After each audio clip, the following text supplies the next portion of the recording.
Buenas, gente querida, ¿cómo les va? ¿Cómo andan? Bueno, aquí estamos para seguir aprendiendo de psicoanálisis, ¿sí? Démonos cuenta de que ya manejamos un aparato de conceptos importantes, ¿no? Bueno, hay mucho más para aprender, digamos, pero ya hay algunos conceptos que llegaron para quedarse.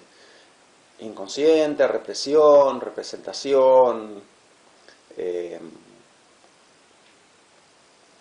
síntoma, resistencia, ¿no es cierto? Bien, así que ya vamos teniendo un piso de conceptos eh, bueno, sólido, ¿no? Y vamos a hacerlo todavía más sólido. Bueno, ok. La vez pasada habíamos terminado con la segunda conferencia. Y sobre el final de la segunda conferencia lo que hacía Freud era eh, contarnos cuáles son las posibles maneras de salir de un tratamiento psicoanalítico, cuáles son las puertas de salida, digamos, ¿no? Y él veía como tres puertas de salida, que ya las explicamos la vez pasada. Bueno, vamos con la tercera conferencia. Y en la tercera conferencia, Freud comienza la tercera conferencia de una manera curiosa. Él arranca diciéndonos, bueno, gente, yo voy a como actuar de Freud, digamos, ¿no? Pero él dice algo así como lo siguiente. Me doy cuenta de que por la manera en que expliqué las cosas en las conferencias anteriores, ustedes, mi auditorio, se podrían haber llevado la impresión de que una terapia psicoanalítica es un camino, digamos, más o menos llano, ¿no? Como que la persona va hablando y cada vez llegamos más a fondo en cada vez, cada vez vamos encontrando representaciones reprimidas más y más importantes y entonces la persona se va curando, ¿no? Bueno, pero no es así, es mucho más escabroso el camino del psicoanálisis, es mucho más dificultoso. No es que cada vez que viene el paciente encontramos más y más representaciones reprimidas y se va curando. Es bastante más dificultoso.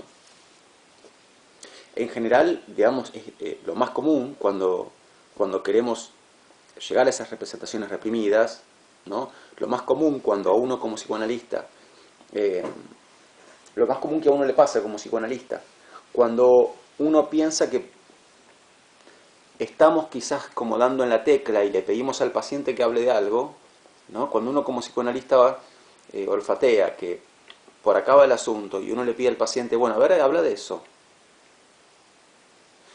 Más que el paciente de golpe agarre y nos cuente su representación reprimida, mucho más común es precisamente que no lo haga, que no lo haga, ¿no?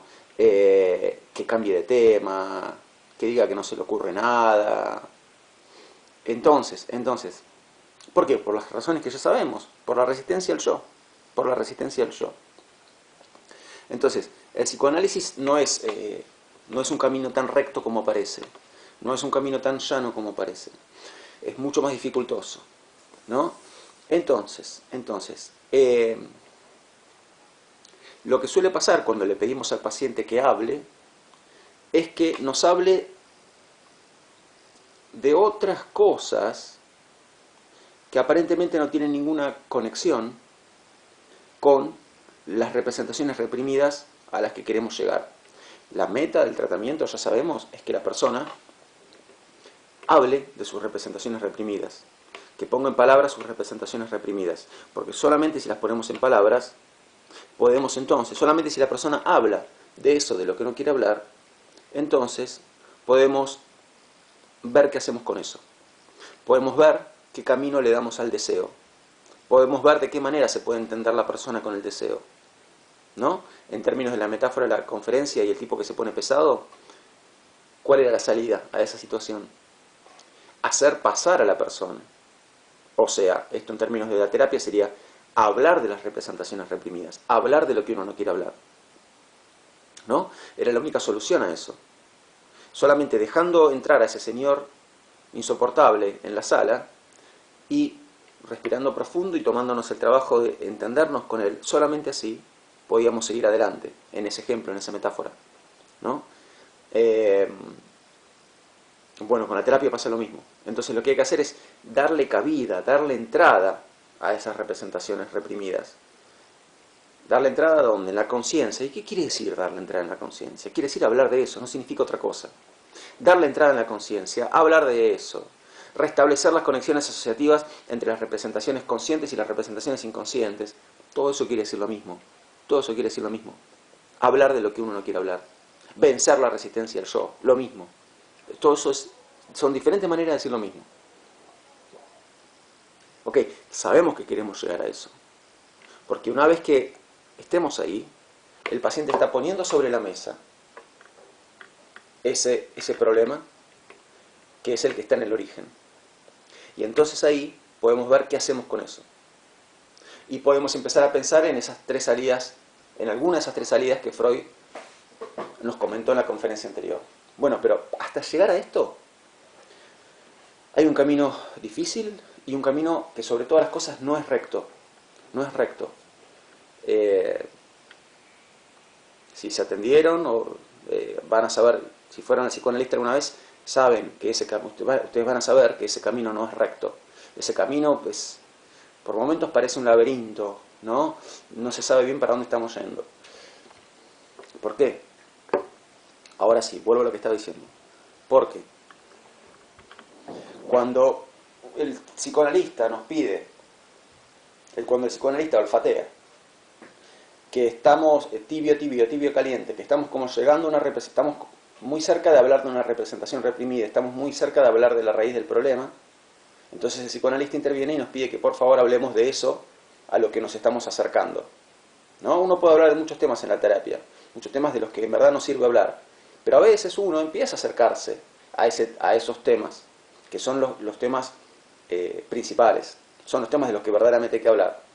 Y el analista, si es un buen analista, se va a dar cuenta de que nos estamos acercando a eso. ¿Por qué? Porque nos estamos como resistiendo, estamos queriendo esquivar eso.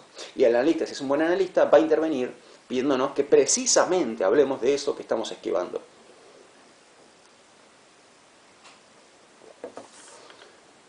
Pero como hay una gran resistencia a hablar de eso, lo que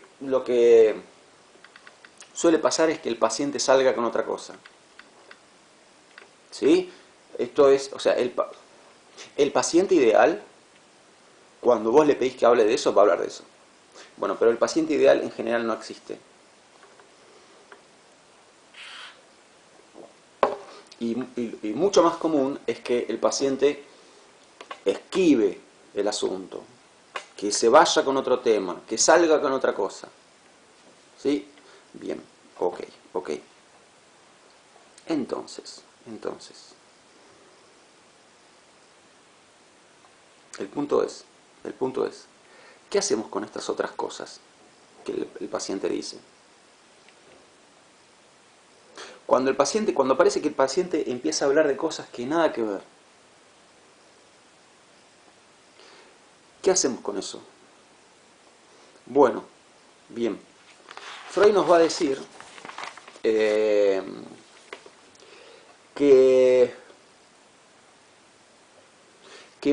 es muy común que cuando el paciente está diciendo cosas que aparentemente no tienen ninguna conexión con el asunto en cuestión, en verdad esas cosas que dice el paciente sí tengan conexión con el asunto en cuestión. Pero la conexión que tienen, asunto en cuestión, ¿qué sería? Las representaciones reprimidas, las representaciones intolerables reprimidas, de las que tendría que hablar para curarse, ¿no? Pero repito, no es común que vaya directo ahí, que vaya de cabeza a eso. No es común. Entonces dice otras cosas. El paciente dice otras cosas. Bueno, ok.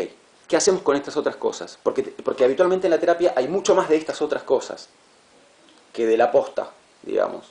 El paciente a veces va a la posta, sí, pero es lo menos común. Hay que ir a eso, es la idea, pero es lo menos común. Es mucho más común que el paciente hable de otras cosas.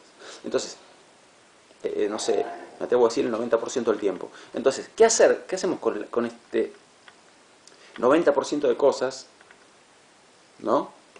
Que el paciente dice? Entonces, Freud lo que nos dice es lo siguiente. 90% es un número que pongo yo. Este otro 90% de cosas no es que no tienen conexión con las representaciones reprimidas. No es que no tienen conexión con las representaciones reprimidas, sino que guardan una conexión Bueno, confieso que me enojé un poquito. Yo estaba en el punto más... en el punto más glorioso de mi explicación, cuando ¡pum! Se cortó la cámara. Bueno, vuelvo. Entonces, lo que yo estaba diciendo es que todas estas otras cosas que el paciente dice, que constituyen en verdad la mayoría de las cosas que el paciente dice en su discurso, son la mayoría, no es que no guardan conexión con las representaciones reprimidas, sino que la conexión que guardan es una conexión indirecta. ¿Sí? Todas estas otras cosas que el paciente dice y que parecen no ir a ningún lado, ¿no? Guardan conexión indirecta con las representaciones reprimidas. Entonces, cuando uno como psicoanalista al paciente le dice, bueno, a ver, imagínense que a uno el olfato le dice que, no sé, el paciente menciona tal conversación que tuvo con alguien. Y a uno le parece que esa conversación podría llevarnos en última instancia a las representaciones reprimidas del paciente. Entonces uno le dice al paciente,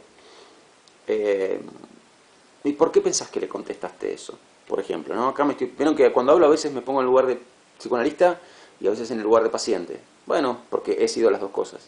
Entonces, imagínense que yo estoy atendiendo a un paciente, el paciente me cuenta una conversación que tuvo con alguien y mi olfato de psicoanalista y las cosas que estudié de Freud y todo, me dicen, nieto, ojo, porque acá podría estar una pista para llegar a las representaciones reprimidas del paciente. Entonces yo le digo al paciente, a ver, fulano, fulana, ¿por qué pensás que le dijiste eso? ¿Por qué pensás que le contestaste eso a esa persona? Y la persona se queda callada. Ese silencio, ¿qué es? Es indicio de la resistencia al yo. Entonces yo pienso, bien, buenísimo, ahí estamos. Ahí estamos, tibio, tibio, caliente, tibio, caliente, tibio, caliente. Ok. Y espero. No sé, y espero. Y no hay caso. No hay caso porque no dice nada. Esto pasa muy seguido. Y entonces le digo, bueno, decime, no sé, decime qué se te ocurre. Decime algo. Y me dice, en vez de ir por donde yo pensaba que iba a ir, me dice otra cosa, que aparentemente no tiene conexión con el asunto. Bueno, lo que me está diciendo Freud es que muchas veces, cuando el paciente dice cosas que aparentemente no tienen conexión con sus representaciones reprimidas, esa conexión sí está, pero es una conexión indirecta. Entonces, muchas de las cosas que dice el paciente aluden indirectamente a sus representaciones reprimidas. Lo que pasa es que hay que saber ver esta alusión indirecta, porque se nos puede escapar. Entonces, acá lo que está faltando es un poquito entender qué viene a ser esta alusión indirecta. ¿No? Vamos a anotar eso.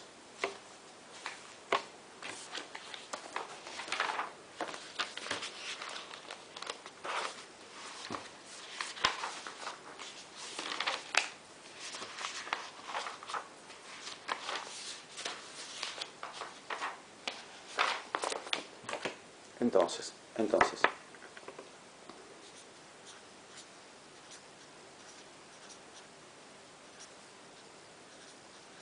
Para recapitular un poquito qué dije yo desde que empecé a hablar, qué vimos hasta ahora de la tercera conferencia, que lo ideal sería seguir un camino, digamos, más o menos recto, donde nos acercamos cada vez más a la representación reprimida y finalmente el paciente habla de o mejor dicho, sus representaciones reprimidas, y nosotros como intermediarios entre la persona y su deseo, ayudamos a la persona a encontrar una manera de reconciliarse con su deseo. Todas esas representaciones reprimidas expresaban deseos de la persona con los cuales la persona no se podía entender. Nuestro rol ahí es hacer de intermediarios para que la persona se pueda entender mejor con su deseo. ¿Sí? ¿Y qué maneras hay de entenderse mejor con el deseo? Y vimos 3 salidas, 3 maneras, al final de la segunda conferencia. Bien, si esto fuese así, toda terapia dura una sesión. Bueno, no es la realidad, no es la realidad. La terapia está mucho más llena de un montón de otras cosas que dice el paciente que parecen no tener que ver con su problema. Y ahí es donde Freud nos dice, ojo, ustedes psicoanalistas, no se les escape que muchas de las cosas que dice el paciente constituyen alusiones indirectas a las representaciones reprimidas. Bueno, ahora lo que tenemos que hacer es tratar de entender qué es esto de las alusiones indirectas. Y para que se entienda qué es esto de las alusiones indirectas, el ejemplo que nos pone Freud es el ejemplo del chiste. El chiste.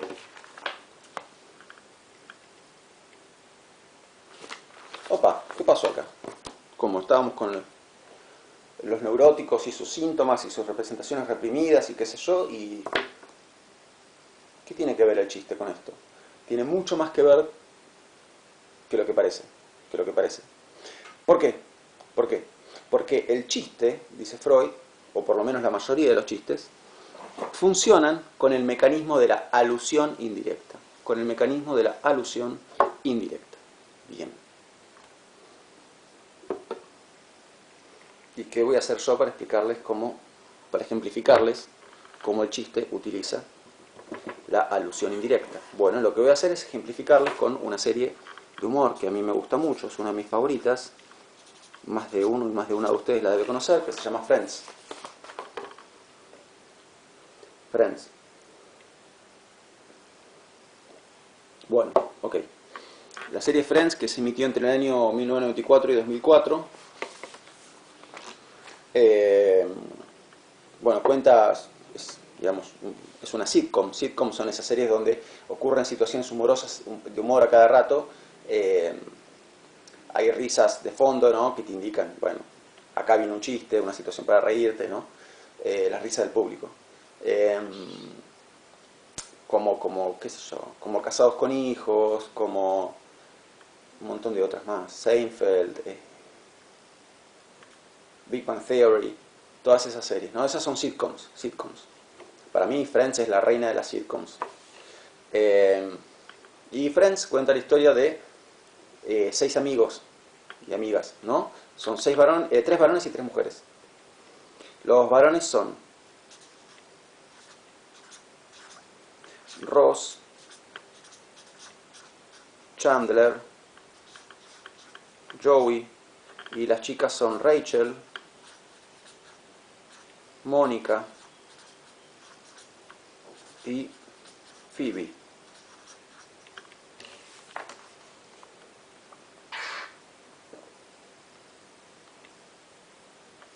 La comedia está ambientada en Nueva York y bueno, digamos, muchas de las escenas ocurren en una cafetería donde ellos van a tomar café justamente, ¿no? Y las charlas que tienen, bueno, son muy graciosas y el humor de la serie es muy inteligente para mí y uno de los principales indicios de lo inteligente que es el humor de la serie es el hecho de que casi todo el tiempo, o sea, más de la mitad de los chistes que hacen, pienso yo, son chistes de humor sexual. Pero lo que hacen todo el tiempo es es aludir indirectamente a lo sexual. O sea, hablan de lo sexual y hacen chistes sobre lo sexual, pero sin llamar a las cosas por su nombre, sino llamando a las cosas por otro nombre. Y entonces vos te reís, porque entendés de qué están hablando. Y a la vez el hecho de que los chistes sexuales sean siempre con lenguaje indirecto, permitió que esta serie se pasara a las 7 de la tarde. Toda la vida se pasó en horario ATP. Entonces, ¿por qué? Porque no dicen en ningún momento ni pito, ni culo, ni nada de eso, ¿no? Así que para mí uno de las situaciones como más graciosas de la serie se produce en el segundo capítulo, ¿no? Primera temporada son 10. Voy a hablar de segundo capítulo de la primera temporada, o sea, segundo capítulo de la serie. La serie, ¿qué estructura tiene? esta estructura típica de que arranca con un prólogo, ¿no? 3-4 minutos.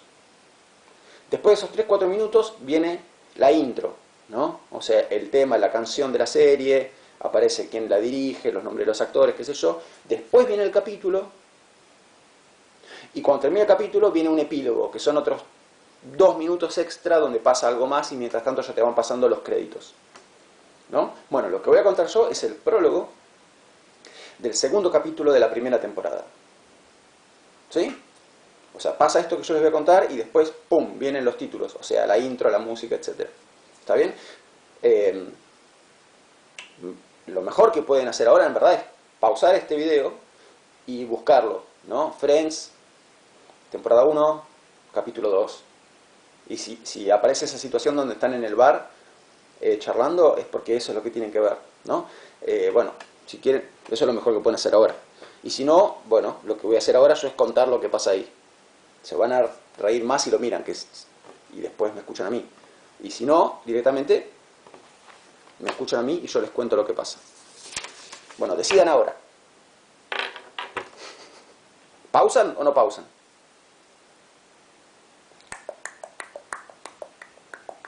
Listo, sigo. Bueno, ¿qué ocurre en esa situación? Están los 6 amigos sentados en la cafetería, tomando café, para variar. Que es algo que hacen todo el tiempo en la serie. Están las 3 chicas y los 3 chicos, ¿no? Bueno, y vemos una conversación que ya está empezada. O sea, no vemos, como espectadores, no vemos el principio de la conversación, sino que agarramos una conversación ya empezada. Y enseguida nos damos cuenta de que están hablando de sexo, ¿no? Y Mónica dice, Mónica les está hablando a los varones, y les dice, lo que ustedes, los varones, no entienden, es que para nosotras el beso es tan importante como el resto. Como el resto. Acá la inteligencia de uno como espectador ya le hace imaginarse que el beso es lo más importante, es tan importante como el resto. ¿El resto de qué? ¿El resto del matrimonio? ¿El resto de las cosas que pasan en el día? No, el resto del acto sexual. Está hablando de eso, obviamente, ¿no? Entonces Mónica dice, mira a los varones y le dice, ustedes lo que ustedes los varones no entienden es que para nosotras el beso es tan importante como el resto. A lo cual Joey, que es uno de los varones, se ríe y dice, dale, digamos, ¿en serio? Déjate jorobar. Como diciendo, no te creo nada. Bueno, una de las chicas dice sí, confirma, sí, es así. Otra de las chicas, Rachel, dice, para nosotras todo está en ese primer beso. Mónica dice, por supuesto, o sea, las otras 2 chicas confirman lo que dice Rachel, ¿no? Dice, para nosotras las mujeres, ese primer beso contiene todo. Chandler, uno de los varones, dice, bueno, a ver, para nosotros, o sea, los varones, el beso es algo así como un acto de apertura, ¿no? Es como lo que pasa cuando vas a un recital, a ver una banda, y mientras vas esperando que salga la banda, te ponen un comediante de stand-up, ¿no? Se ve que en Estados Unidos hacen eso. Acá en general ponen otra banda. Pero bueno, se ve que en Estados Unidos cuando vas a un recital te ponen un comediante de stand-up mientras esperas a que salga la banda. Entonces dice Chandler, repito, uno de los varones, para nosotros, obviamente el efecto de humor se pierde con tanta explicación, ¿no? Si querés el humor tenés que mirar el capítulo, ¿está? Bueno, digo, por si no se ríen y me dicen, nieto, ¿no era gracioso esto? Bueno, sí, era gracioso si mirabas el capítulo. Sigo. Entonces Chandler dice, para nosotros los varones, el beso es como un acto de apertura, ¿no? Es como lo que pasa cuando vas a ver un recital y te ponen un comediante de stand-up. Y después sale a escena Pink Floyd. Se ríen los personajes, ¿no? Y Ross, otro de los varones, agrega, sí, y no es que no nos guste el comediante de stand-up, ojo, no es que no nos guste el comediante de stand-up, lo que pasa es que no es la razón por la cual compramos la entrada. Mi Chandler agrega, como que quiere recargar más, rematar más, y dice, sí, aparte, no sé, no entiendo bien por qué, pero ustedes siempre las mujeres, después del recital, aunque el recital haya sido alucinante, siempre quieren que salga de vuelta el comediante de stand-up. Y se ríen de vuelta. Y Rachel, una de las chicas, le dice, bueno, alto, tiempo. Les di un consejo a ustedes, los varones, ¿no? Hagan que salga de vuelta el comediante de stand-up. ¿No? Denle bolilla al comediante de stand-up. Porque si no, la próxima vez, cuando se quieran dar cuenta, van a estar solitos en su casa escuchando la música en soledad. Y Joey, que es el más despistado de los varones, mira a otro y le dice, perdón, ¿estamos hablando de sexo todavía? Porque me perdí. Bueno, ok. Vamos a analizar los chistes que hubo acá. Rachel arranca diciendo, para nosotras el beso es tan importante como cualquier otra cosa, ¿no? Joey no le cree, dice, no, dale, no te creo, déjate jorobar. Y Rachel dice, sí, bueno, el beso es lo más importante de todo. Ok. Y ahora empiezan los chistes. Chandler dice, para nosotros los varones, el beso es como un acto de apertura. Es como lo que pasa cuando vas a un recital y te ponen un comediante de stand-up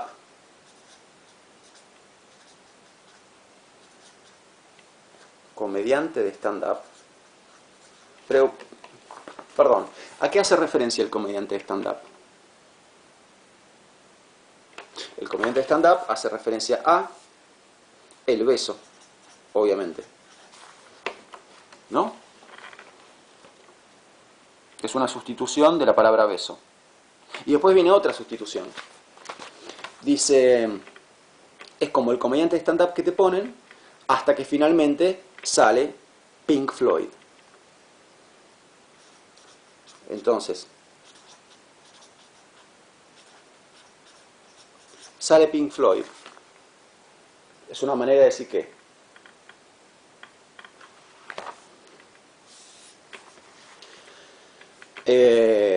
nos sacamos la ropa, empieza el sexo, etc.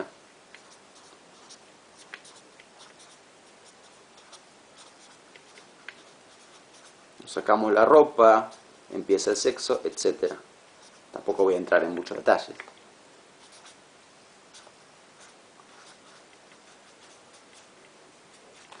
¿Sí? Ahora, fíjense, si Chandler dijera, y para nosotros el beso es como un acto de apertura hasta que después empieza el sexo. Nos sacamos la ropa y empieza el sexo. ¿Causaría gracia? No. ¿El efecto de humor de qué viene? De que él, para referirse al sexo, para referirse a todo esto y otras chanchadas que acá no estoy poniendo, ¿no? No tengo nada contra esas chanchadas, más vale, ¿no? Bueno, sigo. Para referirse a esto, usa la expresión sale Pink Floyd. Y eso es lo que nos hace reír. La expresión sale Pink Floyd. Sale Pink Floyd. ¿No? Bien. Y Ross dice, sí, y no es que no nos guste el comediante. O sea, es una manera indirecta de decir, no es que no nos guste el beso. Pero no es la razón por la que compramos la entrada. ¿No? Entonces, la razón por la que compramos la entrada, bueno, sí, no voy a anotar todo. La razón por la que compramos la entrada es ganas de sexo, para decir. Uno podría decir algo un poquito más grosero acá, pero no lo digamos, ya lo sabemos. Bien. Entonces, la razón por la que compramos entrada, ganas de sexo.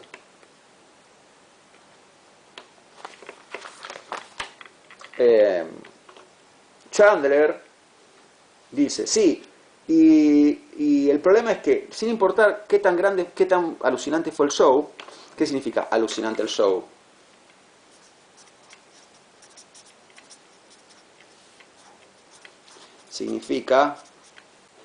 significa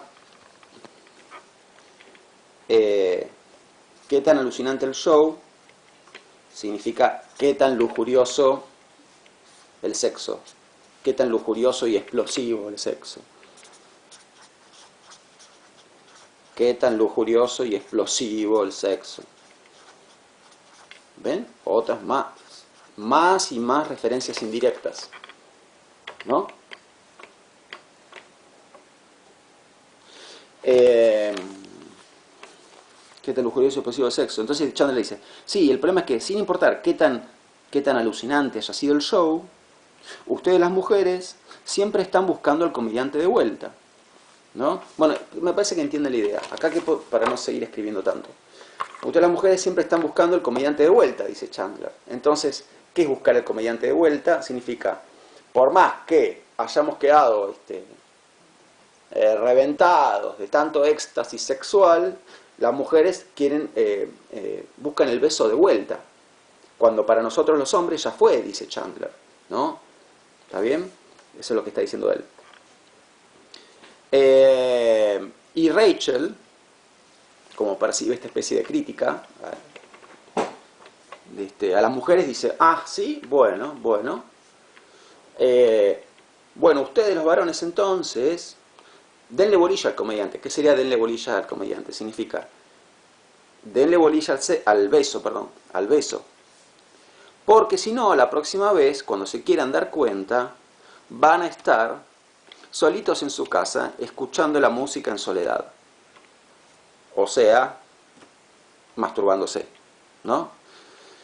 Bueno, y después Joey se pierde y dice, como Joey es el más despistado de los amigos, y están hablando en un lenguaje muy indirecto, ya se perdió a esta altura, ¿no? Y ya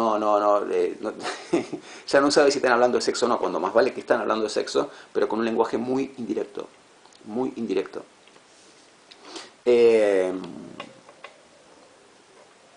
Bueno, entonces ahí tenemos otra alusión indirecta, que es como el gran remate para mí, cuando habla de la masturbación. Entonces dice, ustedes van a estar en su casa escuchando el disco en soledad, o la música en soledad, ¿no? Que es como diciendo, si ustedes los hombres, solamente quieren sacarse encima la calentura y dejan de lado el beso y la parte romántica, entonces la próxima vez que quieran estar de vuelta con esa chica, no la van a poder tener, ¿no? Y van a tener que sacarse la calentura masturbándose en sus casas.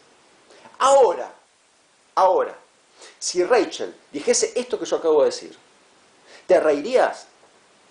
No te reirías en lo más mínimo. Lo que hace reír es que ella hace referencia a esto, alude a esto, no de manera directa. Aludir de manera directa sería llamarlo con su nombre. No lo llama con su nombre, sino que dice, bueno, ok, denle bolilla al comediante de stand-up, porque si no la próxima vez que cuando se quieran dar cuenta van a estar en sus casas escuchando el disco, la música en soledad. Y entonces te reís, porque entendés que se está refiriendo a eso. Pero lo que hace eficaz al humor, lo que hace que vos realmente te rías, es la alusión indirecta. Es esa manera de referirse indirectamente a las cosas, de hablar de algo sin llamarlo por su nombre, apelando a que la persona que escucha el chiste va a entender de qué están hablando. Y si vos lo entendés, te reís. Bueno, entonces,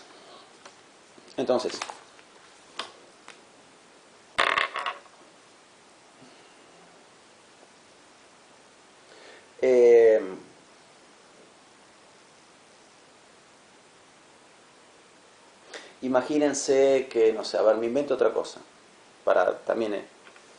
voy a seguir ejemplificando con humor sexual porque es como el más claro en todo esto, ¿no? Qué sé yo, voy a decir un chiste totalmente pavo, no pretendo que se me rían con esto que voy a decir, pretendo que se entienda la idea, ¿no? Imagínense que yo digo, sí, qué sé yo, fulana estaba aburrida en su casa y lo llamó a Mengano para jugar al buraco.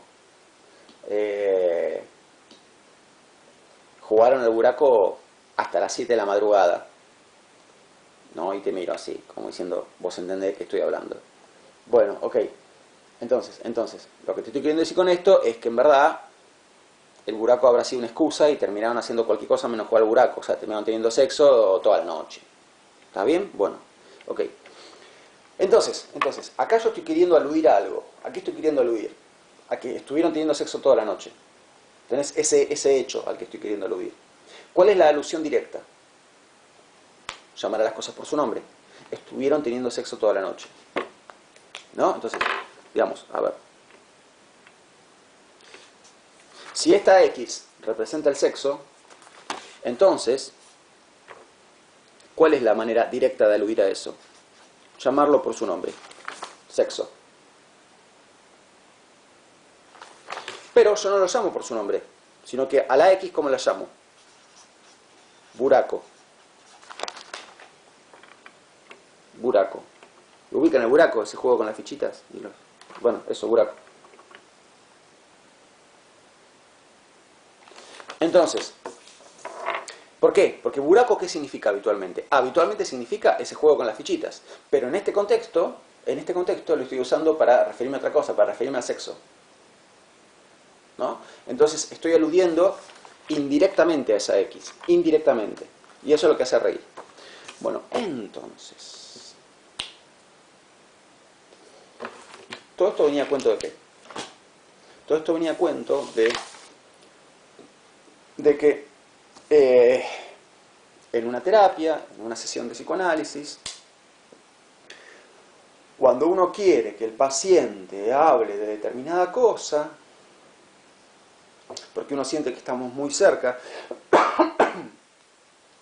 de llegar a la raíz del problema, y la raíz del problema son ciertas representaciones reprimidas, la persona, en vez de hablar de esas representaciones reprimidas, parece que habla de cualquier otra cosa. Bueno, pero cuando parece que habla de cualquier otra cosa, cuando estamos ahí cerquita del asunto, cerquita del núcleo del problema, y parece que está hablando de cualquier otra cosa menos del problema, en realidad lo que está haciendo, dice Freud, es hablar indirectamente del problema, aludir indirectamente a sus representaciones reprimidas. Entonces, ¿qué hay que hacer? Uno como psicoanalista, ¿no? ¿Qué tiene que hacer? Putear y agarrarse la cabeza y decir, uy, Dios, con esta persona nunca vamos a llegar a nada. Sino, ¿qué tiene que hacer un psicoanalista? Tiene que saber darse cuenta de que en esas cosas que la persona está diciendo y que aparentemente no tienen nada que ver con las representaciones reprimidas, sí hay un nexo que lleva a las representaciones reprimidas. Sí hay un nexo. Hay un hilito. De la misma manera que hay un hilito que te lleva de buraco a esto. De la misma manera que hay un hilito que te lleva de ¿qué? De escuchar el disco, escuchar la música en soledad a la masturbación. De Pink Floyd al sexo. Del comediante stand-up al beso. Entonces la conexión está, pero la conexión es indirecta. Indirecta. ¿No? Es el psicoanalista el que tiene que saber ver esta conexión.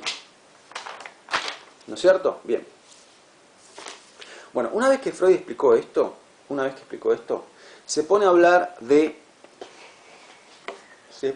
algo de lo que me resulta un poquito problemático hablar. Porque es una idea que Freud luego abandona. Pero no importa, se los explico porque es parte del hilo conductor de la charla. Una vez que explicó todo esto, ¿no? Freud introduce este concepto, con el cual tenemos que tener cuidado en esta instancia. Freud va a hablar de complejos. Complejos. ¿Por qué digo que este concepto es problemático? A ver, primero.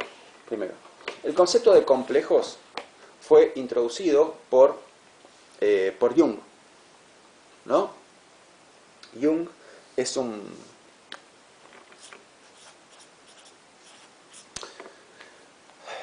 Jung, yo ya se los mencioné. Jung fue discípulo de Freud, después se peleó con Freud y terminó haciendo su propia teoría y teniendo sus propios discípulos. Bueno, discípulas en realidad, porque Jung, que yo sepa, tuvo todas discípulas.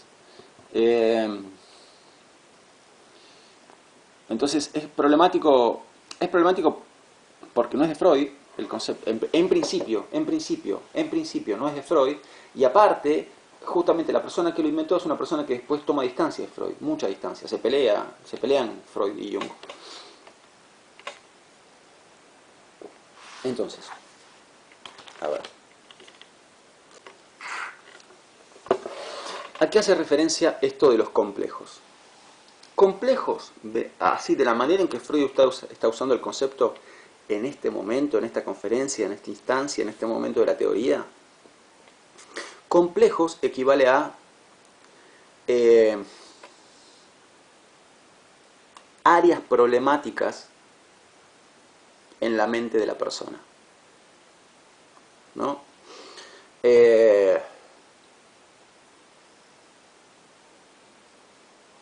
A ver, digamos, si yo le pido a una persona que me hable de todos los diferentes aspectos de su vida, bueno,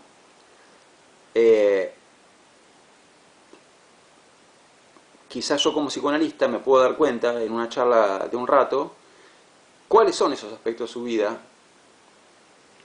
en los cuales no tiene problemas la persona y cuáles aspectos en los que sí. Entonces, supóngase, le pido a una persona que me hable, trato de cubrir en un rato todos los diferentes aspectos de su vida y me doy cuenta de que en el trabajo esa persona no tiene ningún conflicto. En el deporte no tiene ningún conflicto. En las amistades no tiene ningún conflicto. Con la pareja no tiene ningún conflicto. Con la madre tiene muchos conflictos. Con la alimentación tiene muchos conflictos. Con su propio cuerpo tiene muchos conflictos. No sé.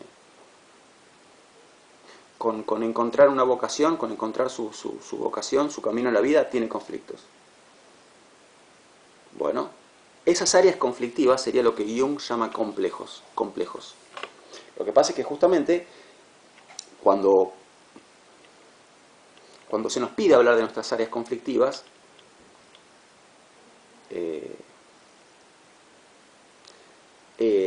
no es que no podamos hablar de ellas, pero lo que decimos sale como bastante retocado.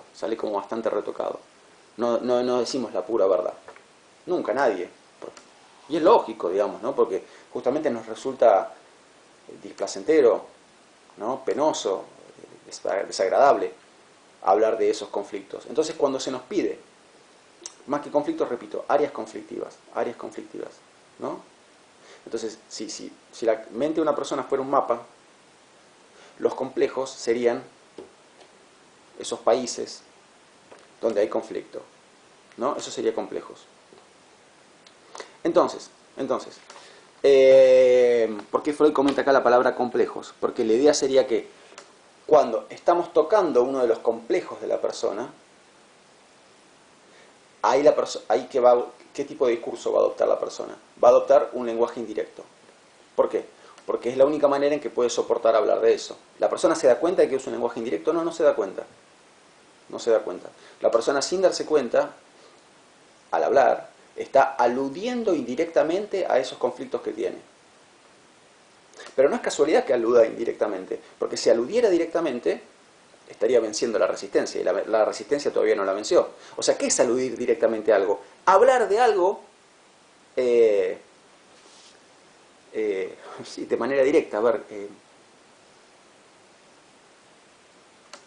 si el área es, no sé, los conflictos con el cuerpo, yo digo, bueno, con mi cuerpo lo que me pasa es tal cosa y tal otra, ¿no? Esto sería una alusión directa.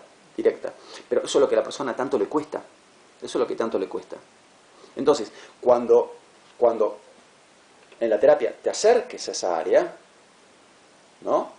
O trates de que la persona se acerque a esa área, lo que va a pasar es que la persona va a pasar a un lenguaje indirecto. O no va a hablar, bueno, pero si habla, va a usar un lenguaje indirecto. O sea, ¿a qué me refiero con lenguaje indirecto? A que va a parecer que la persona está diciendo un montón de cosas que no tienen que ver con el asunto. Y sí tienen que ver con el asunto. ¿Cuál es el asunto acá? El cuerpo, uno de sus complejos. Bueno, pero estas cosas que el paciente está diciendo se conectan de manera indirecta con ese asunto. ¿Indirecta como qué? Indirecta como en el chiste. Como en todo lo que les expliqué antes. Bueno, y el psicoanalista, si es un psicoanalista medio despistado, un psicoanalista que no leyó bien a Freud, se va a pensar que nada de lo que está diciendo el paciente sirve, porque lo único que sirve es que se ponga a hablar de manera directa de eso. Y esto es lo más difícil, esto es lo que más cuesta, ya se los estaba diciendo al principio de la charla, de la clase. A esto hay que tratar de llegar, pero da mucho trabajo llegar a eso. Mientras no se llega a eso, y habitualmente lleva un tiempo llegar a eso, entonces mientras no se llega a eso, cada vez que le pedimos a la persona que toque estas áreas, que hable de sus complejos, lo que la persona hace es usar un lenguaje indirecto para hablar de esas cosas. Y la propia persona no se da cuenta de que está usando un lenguaje indirecto. Pero uno, si es un buen psicoanalista, se va a dar cuenta de que esas cosas que la persona está diciendo, ¿no?, son alusiones indirectas a sus áreas problemáticas.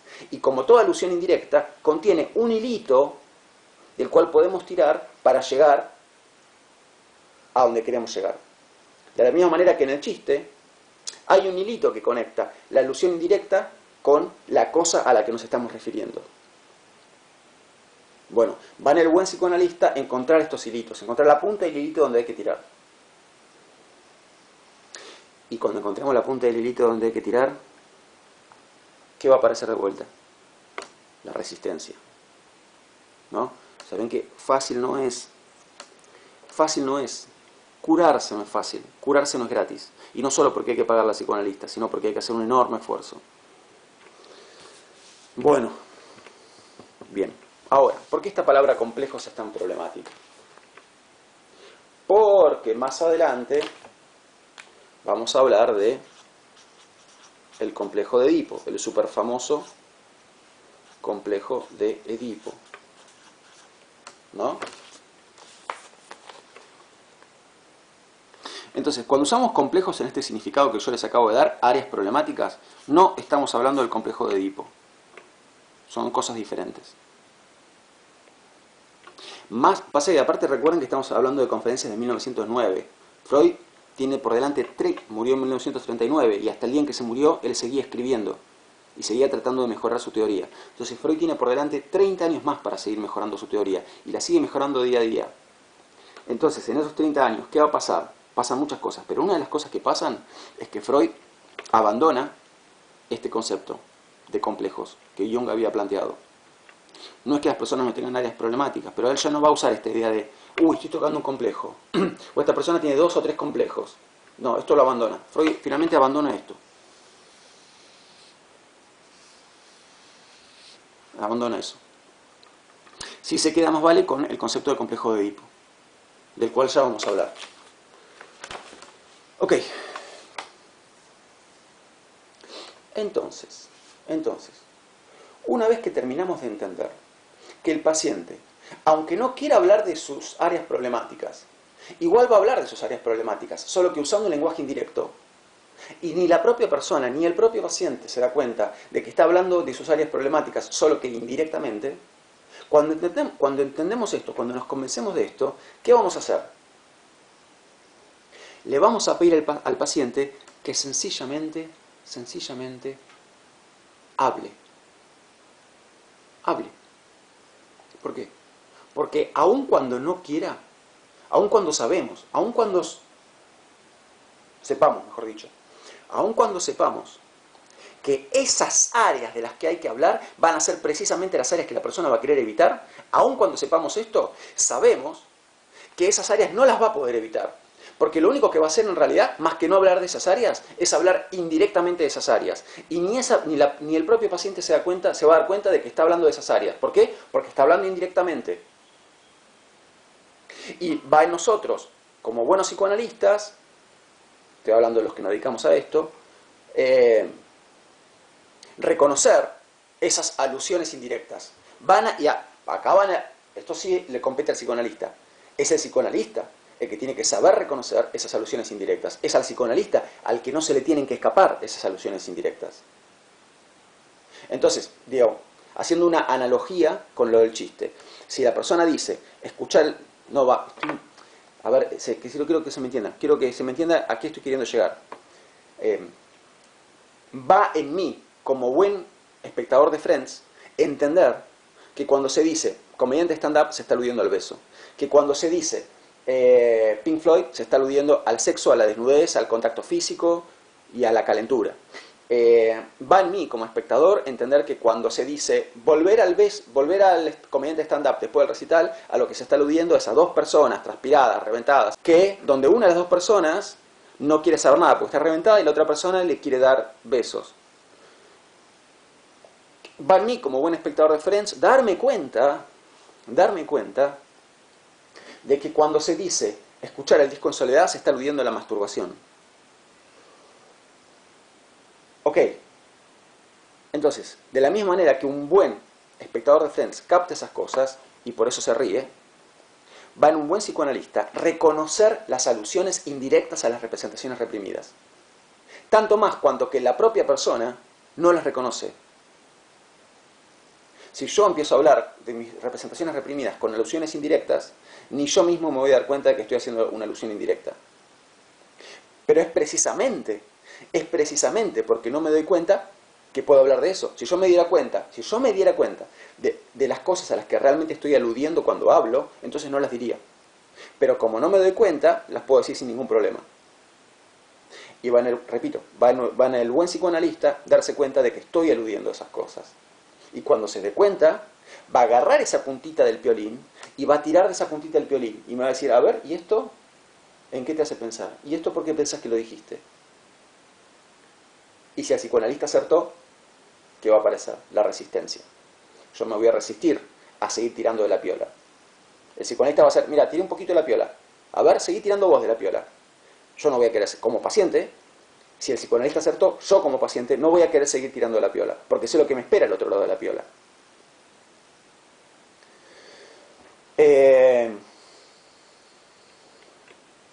Y el psicoanalista, al ver la resistencia, se va a dar cuenta de que acertó en su intervención. Porque bueno, esto es otra cosa, el psicoanalista se puede equivocar. Yo como psicoanalista puedo pensar que el paciente con tal cosa que dijo está haciendo una alusión indirecta a un conflicto que tiene, ¿no? A una representación reprimida. Ok, yo puedo sacar esa conjetura y pruebo de tirar de la piola, pero me puedo haber equivocado.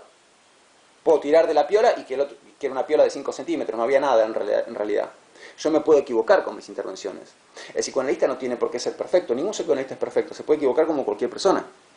Pero entonces, ¿qué necesita? Necesita una especie de brújula, ¿no? Un aparatito como las películas que te marca pi, pi, pi, pi, pi, pi, pi, pi, por acá, por acá, por acá, o no pasa nada, y la agujita baja, ¿no? ¿Cuál es ese aparatito que tiene el psicoanalista? ¿Cuál es ese sensor?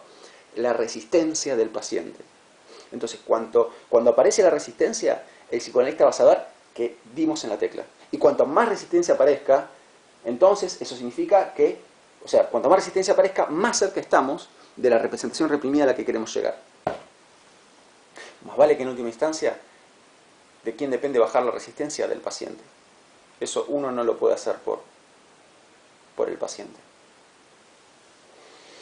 Es un trabajo que tiene que hacer él. Ese trabajo. Pero para poder hacer ese trabajo requiere del contexto de la terapia, ¿no? Requiere de la presencia del terapeuta. Lo cual nos lleva al concepto de transferencia. Ya voy a hablar de ese concepto. No en esta clase porque ya está quedando muy larga la clase. Bueno, entonces.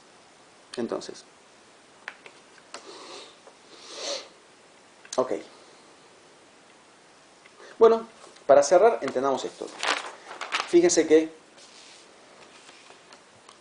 no sé si se dieron cuenta, pero acá ya les estoy planteando otra manera de trabajar. Otro método de trabajo. ¿Y cuál es este método de trabajo? Este método de trabajo se llama... Este método donde le decimos a la persona, habla, nada más, habla. Porque nosotros sabemos que diga lo que diga, va a terminar aludiendo, aunque sea de manera indirecta, a sus representaciones reprimidas. Bueno, ¿cómo se llama este método? Este método se llama asociación libre. La asociación libre va a ser el método del psicoanálisis, el método con el que se queda Freud. Empezó con la hipnosis, la abandonó por las razones que ya vimos. Siguió con el método del apremio, la abandonó por las razones que ya vimos. ¿Y con qué se queda? Con la asociación libre. ¿Qué le había permitido ver el método del apremio? Que hay una resistencia que emana de la propia persona. Que la resistencia a hablar del foco del conflicto es una resistencia que proviene de la propia persona. Entonces, la cura va a consistir en vencer esa resistencia, porque esa resistencia fue lo que originó la enfermedad y lo que mantiene la enfermedad. Entonces, ¿en qué va a consistir una verdadera terapia? En atacar esa resistencia, en vencer esa resistencia. Pero para vencerla hay que hacerla aparecer, hay que lograr que aparezca, ¿no? Esto es como si hubiera un espectro que nos persigue y que aparece cada tanto. Bueno, para vencerlo, ¿qué tenemos que hacer? Lo que tenemos que hacer es que aparezca. Entonces, hacemos la brujería para que aparezca, y una vez que apareció, lo enfrentamos. Pero primero hay que hacer como la brujería. ¿Y cuál es la brujería que hacemos acá? Todo entre comillas, ¿no? ¿Cuál sería la brujería que hacemos acá? La asociación libre. Nuestra brujería, como psicoanalistas, es decirle a la persona, habla. ¿Por qué? Porque sabemos que hablando va a terminar tarde o temprano aludiendo indirectamente a las cosas de las que no quiere hablar. Nosotros como psicoanalistas vamos a ver esa piola de la cual hay que tirarle y vamos a decir, vamos a intervenir y le vamos a decir, a ver, háblame un poco más de esto. Y si acertamos, si no acertamos no hay ningún problema, esperamos un poco más y se va a presentar de vuelta la ocasión, hasta que acertemos. Y cuando acertemos, ¿qué vamos a encontrar? La resistencia. Apareció el fantasma. La brujería funcionó. Y ahora que apareció, ¿qué hay que hacer? Enfrentarlo. ¿Qué es enfrentarlo? Bajar la resistencia. ¿En manos de quién está bajar la resistencia? Exclusivamente en manos del paciente, no está en uno hacerlo. Uno en todo caso lo que hizo fue asistirlo en la brujería, ¿no? Y aparte algo que pasa es que es un espectro que para vencerlo la persona siente que tiene que estar alguien más presente, ¿no? Es como enfrentar a un dementor en Harry Potter, un dementor que proviene de mí mismo. Bueno, quizás yo soy el único que lo puede enfrentar, pero que esté Dumbledore ahí presente, ¿no? El Dumbledore para el paciente es el analista. Entonces, esta confianza que el paciente tiene depositada en el analista y todo este marco tan artificial que es el consultorio, es lo que brinda las condiciones imprescindibles para que la persona enfrente a ese espectro. ¿Qué es enfrentar ese espectro? Bajar la resistencia y hablar de lo que no quiere hablar. Pero para eso, ¿qué le ofrecemos? Le ofrecemos nuestra persona, o sea, uno como psicoanalista se ofrece como intermediario, para que él se entienda con eso, con lo que no se puede entender, y eso con lo que no se puede entender siempre es un aspecto de sí mismo, de su deseo, y le ofrecemos este marco totalmente artificial, este termo de la sociedad que es el consultorio, esta burbuja, y le ofrecemos aparte el resguardo del secreto profesional, ¿sí? Bueno, le ofrecemos todo. En última instancia, enfrentar al espectro, o sea, hablar de lo que no quiere hablar, es algo que depende de la persona y no lo podemos hacer nosotros por él.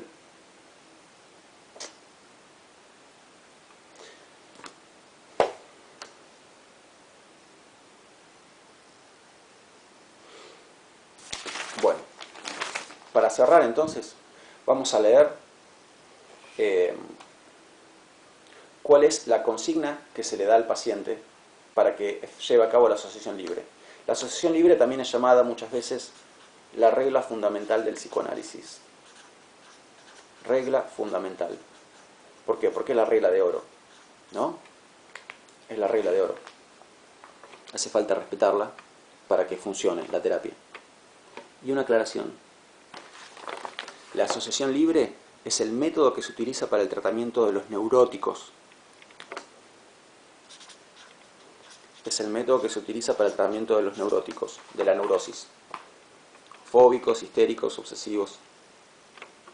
¿Sí? El tratamiento con psicóticos y con perversos sigue otros caminos. Es el que se utiliza para los neuróticos. El método cambia cuando trabajamos con psicosis o cuando trabajamos con perversión. Ok. Pero bueno, numéricamente hablando, estadísticamente hablando, de lo que más hay es neuróticos, ¿no? Entonces, bueno, esa viene a ser, si se quiere, como la buena noticia.